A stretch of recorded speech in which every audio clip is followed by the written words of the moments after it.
Pakistan has seen some remarkable changes over the last few decades. We are healthier with improved child survival. We are better educated with more people going to school.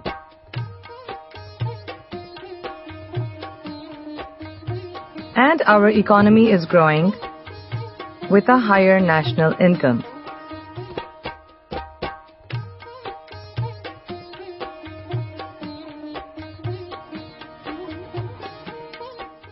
So let's take a look at some of this progress that we have made over the years.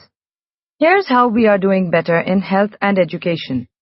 In this graph, we can look at changes and trends over time, and we are going to focus specifically on child health and education among women. Here on the left side, we are looking at child mortality, or the number of deaths for children under the age of 5 per 1,000 births. The axis goes from 0 to about 200 deaths. And on the bottom axis, we are looking at education among women between the ages of 15 and 19, the percent that have completed primary school. The range is from 0 to 40%. And this bubble here is Pakistan, and the year is 1970. In 1970, Pakistan had a child mortality of about 180 deaths per 1,000 births, and about 10% of women had completed primary school. So what does a child death rate of 180 really mean? That means about 18% of children under the age of 5 were dying. Now let's see what happens to child deaths and education in Pakistan over time, and you will see the years flashing by in the background. So now we see child deaths steadily declining as the bubble moves down. And as the bubble moves to the right, education among women is going up. And education among women rises rapidly through the 1980s and 1990s. And when we get to the year 2000, you can see we have made progress.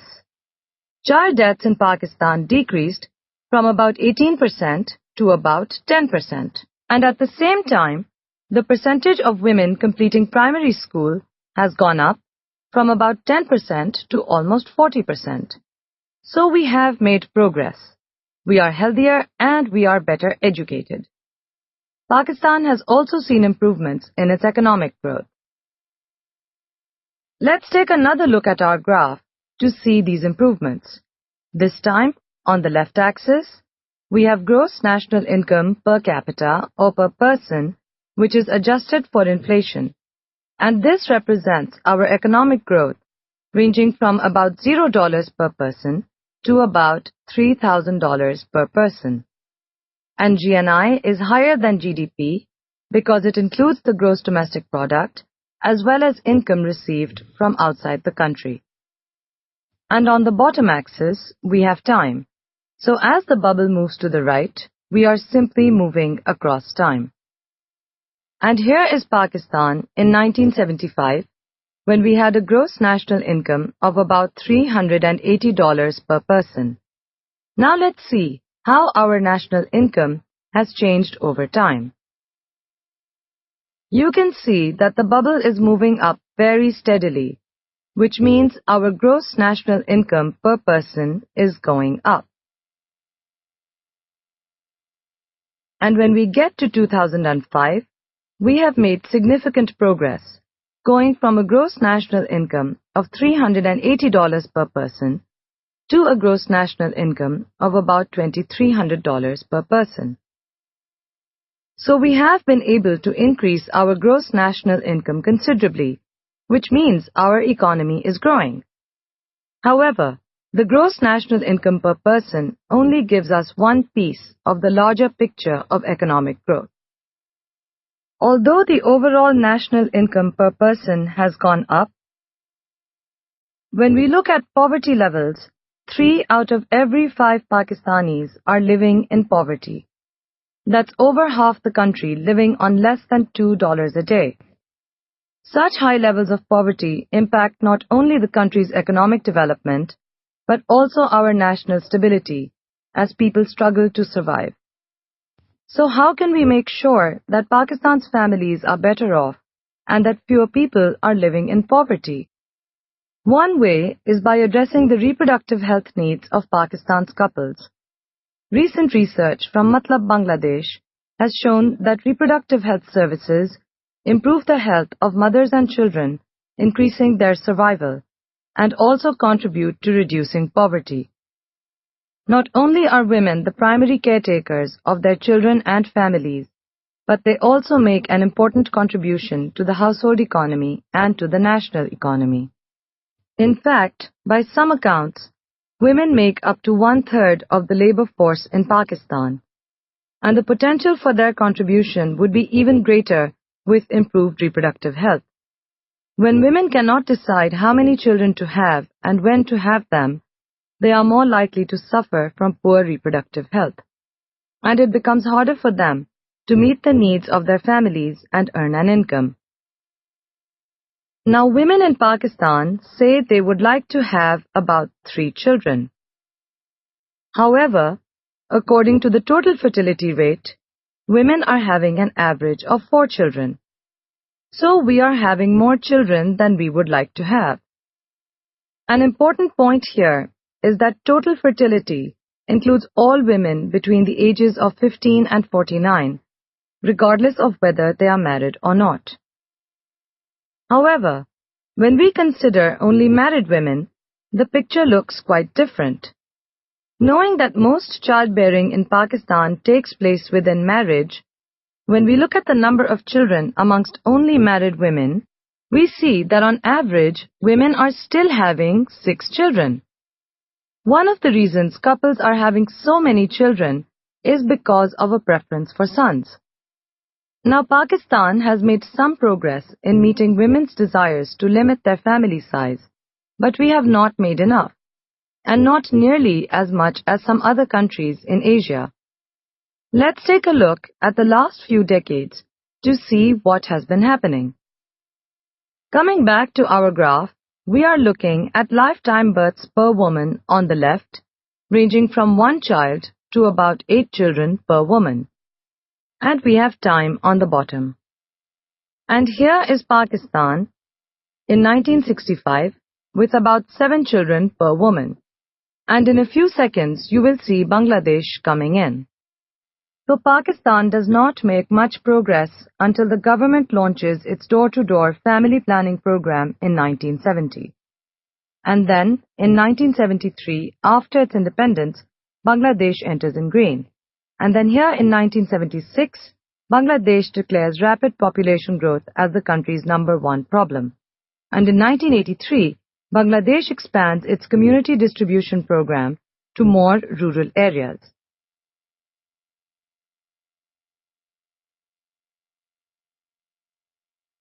And then, Bangladesh focuses on integrating services for both population and health in the late 1990s. And you can see that Bangladesh is making more progress than Pakistan with fewer children per woman. And when we get to the year 2008, Bangladesh is down to less than 3 children per woman. And while Pakistan has made progress, we are still at about 4 children per woman. Bangladesh is not the only country that has made such progress. Let's take a look at some other countries in Asia. Again, we have a similar setup. Here is Pakistan, and in a few moments, you will see Indonesia and Iran coming in. So Pakistan doesn't see any change until the door-to-door family planning program is launched in 1970. Indonesia enters in red in 1970 and Iran enters in green in 1973. Indonesia has a dramatic decrease in the number of children in the 1970s when the National Family Planning Board begins its village-based family planning program. And then, in the late 1980s, Iran officially launches their family planning program and puts it into action, making family planning services free to all married couples. and they see a dramatic decline in family size. Meanwhile, Pakistan is making progress, but not nearly as much as Indonesia or Iran. Both Iran and Indonesia continue to make steady progress. And when we get to 2008, both Iran and Indonesia are down to a little more than 2 children per woman, while Pakistan is still at about 4 children per woman. But it is possible for us to make similar progress. Why have Indonesia, Iran, and Bangladesh, which are all Muslim countries, been able to progress further? Because the governments of these countries made a political commitment and financial investment towards family planning.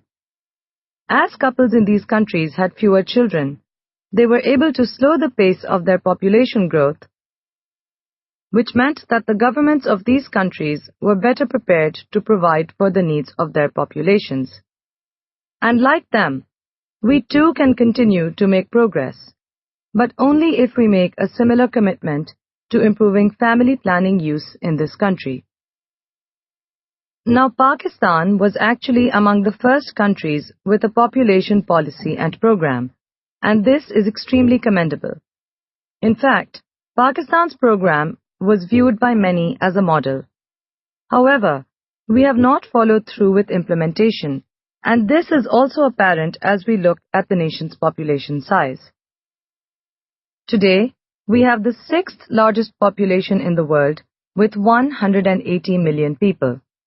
If the current fertility remains constant, meaning women continue to have 4 children each, by the year 2050, Pakistan would have a population of over 450 million people. The current UN projection for Pakistan's population size in 2050 is about 335 million. However, this depends on a decrease in fertility levels to about 2 children per woman by 2050. So you can see that even if women start having only 2 children each, our population is still going to grow. What we have to do is manage this growth. And in fact, one of the objectives of the new draft of the population policy of Pakistan is reducing fertility to 3 births per woman by the year 2015, which is only 5 years from now. So it is crucial that fertility levels continue to decline, because Pakistan cannot sustain such a high level of population growth. The growing population means more people in need of public services. More people will need more housing, water, food, and electricity, as well as more schools and expanded healthcare. We are already outstripping our current resources, struggling to provide for the needs of today's Pakistanis. The growing population puts pressure on the government's budget, crowding out other spending and investments, which could mean slower economic growth for the country. However, by managing the size of our population, we can address these issues and at the same time contribute to Pakistan's development. And we can start by meeting the reproductive health needs of Pakistan's couples so that they can plan and space their children. Currently, only 22% of married women in Pakistan use a modern method of family planning. And if we look at the difference in family planning use between urban and rural areas, we can see that while 30% of women in urban areas are using modern family planning, only 18% of women in rural areas are, which is about half the amount. Given that 2/3 of Pakistanis live in rural areas, it is important that we pay special attention to the rural population. In addition to these women who are using family planning, there are many more women who would like to plan their families but are not using family planning. About 25% or 1 out of 4 Pakistani women would either prefer to stop having children or they want to wait 2 or more years before having another child, but are not using any method of family planning. These women are considered to have an unmet need for family planning.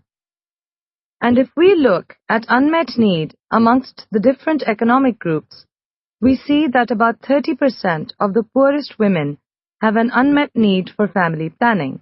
And even amongst the wealthiest fifth of the population, about 20% have unmet need.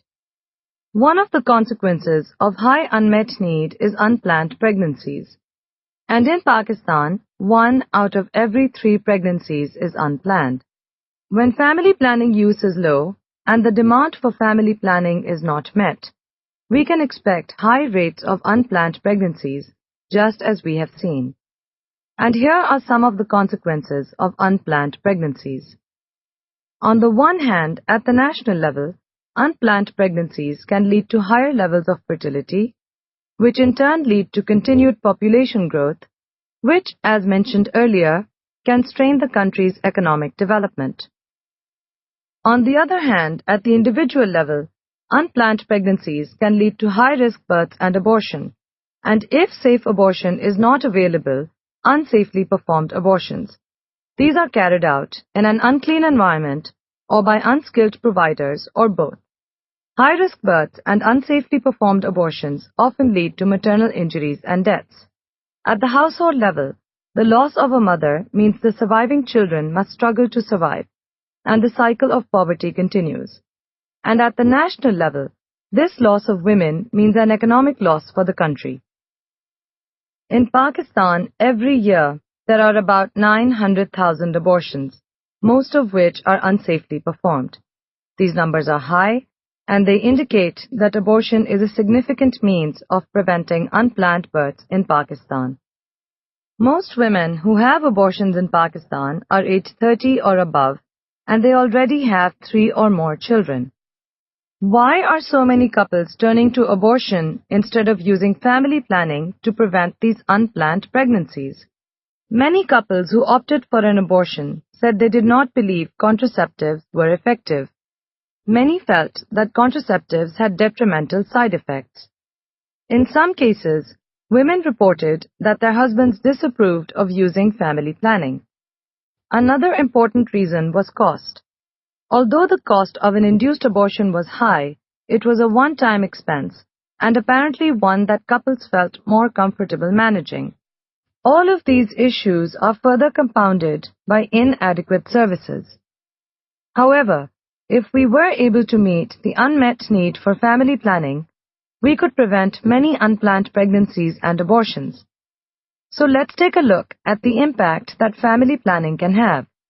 Coming back to our graph, we are now looking at the number of pregnancies in Pakistan, and this time we are going to project into the future. On the left, we have number of pregnancies ranging from 5 million to almost 7 million. And on the bottom, we are looking at time. And in the year 2007, there were just over 5 million pregnancies. Now looking into the future, we can project that if things stay the same, and women continue to have high unmet need for family planning, the number of pregnancies will increase dramatically. And when we get to the year 2015, we will have well over 6.5 million pregnancies. However, if we were able to meet the unmet need for family planning, what would happen? Now this light blue bubble shows what would happen to the number of pregnancies if unmet need were fulfilled.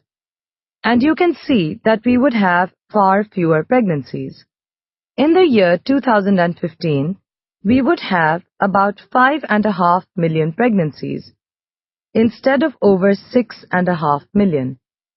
That's 1 million fewer pregnancies, most of which would have been unplanned. Increased family planning use also has the potential to decrease the number of abortions by preventing unplanned pregnancies. In fact, we can see the relationship between family planning use and abortion in several countries. As the percentage of women using modern contraception increases, the general abortion rate goes down. That means fewer abortions even take place. And here is Pakistan in blue, with relatively low family planning use, and a relatively high rate of abortion. Now, if we could increase our family planning use, we could decrease our abortion rate, and in addition, we could also save the lives of mothers and children.